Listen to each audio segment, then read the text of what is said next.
basic concepts and principles of government. Power, authority, legitimacy, sovereignty, political culture, political socialization, state, nation, society, capitalism, socialism, communism, communalism, oligarchy, monarchy, republicanism, feudalism, fascism, Nazism, totalitarianism, democracy. This topic is 2-in-1, basic concepts and principles of government. So when we talk about the principles of government, we talk about the rule of law, we talk about separation of power, checks and balances, delegated legislations, centralization, decentralizations.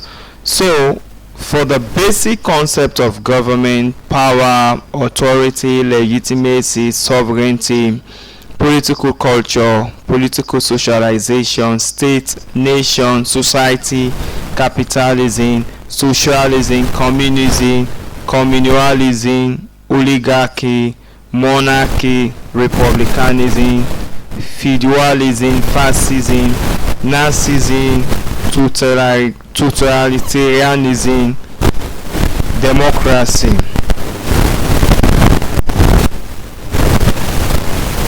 So let's start with power.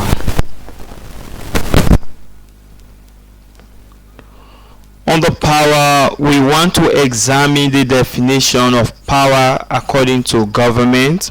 We also want to look at the forms of power and of course the sources or means of acquiring power. The power may be defined as the ability to control the action of others through the possession of means of sanctions.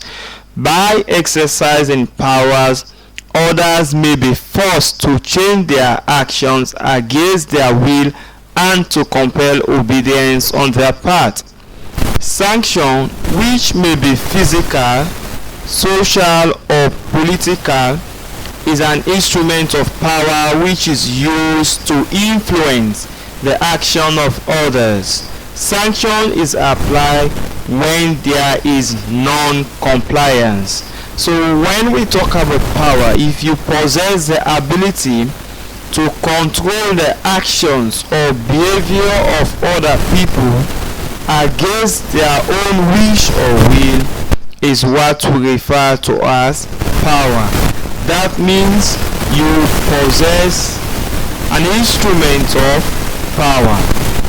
And of course, power you can use physical, social or political as an instrument of sanctions so that you can influence the behavior or actions of people against their own wish or will.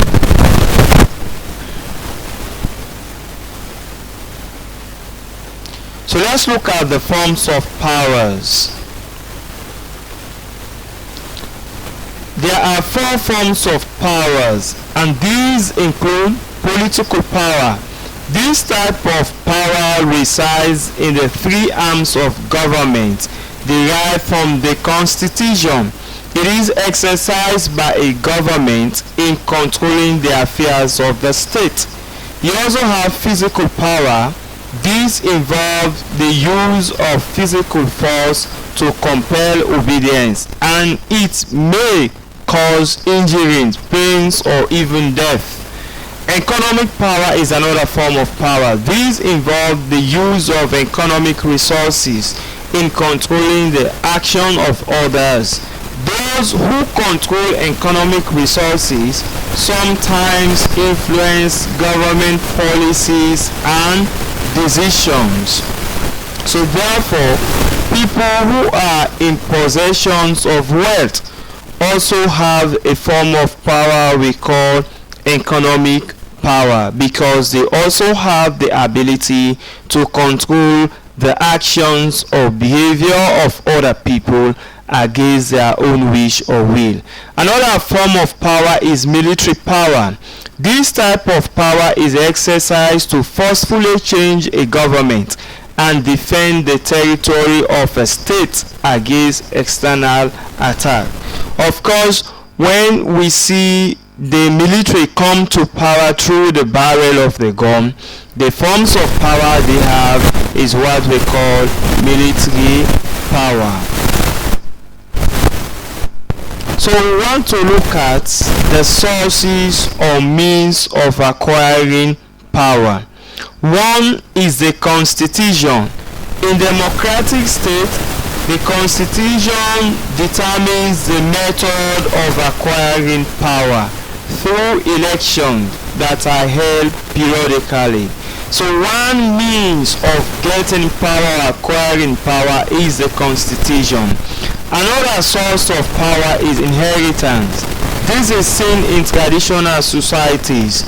Those born in royal families have the right of ascending the throne vacated by their ancestors, and this gives them some element of power. Then of course we have position of authority. One's position of authority can confirm some element of power on that person. Short power ceases to exist when he or she vacates short position. So another source of power is a position of authority. For instance, the head of an institution, the principal of a school, the CEO of an organization. That individual source of power is position of authority. Another source of power is coercion. Power can be obtained through the use of force, especially military force. Example, the coup d'etat. Of course, we also have the use of charisma. Many people acquire power through their personal influence and capacity to feel devotion, and this goes with persuasions. Certain people, because they possess some qualities of leadership, they can also enjoy another form of power, another source which we call the use of charisma. Then another source of power is control of economic resources. Those who control economic resources use short opportunity to acquire political power. This is with the principle of economic determinations.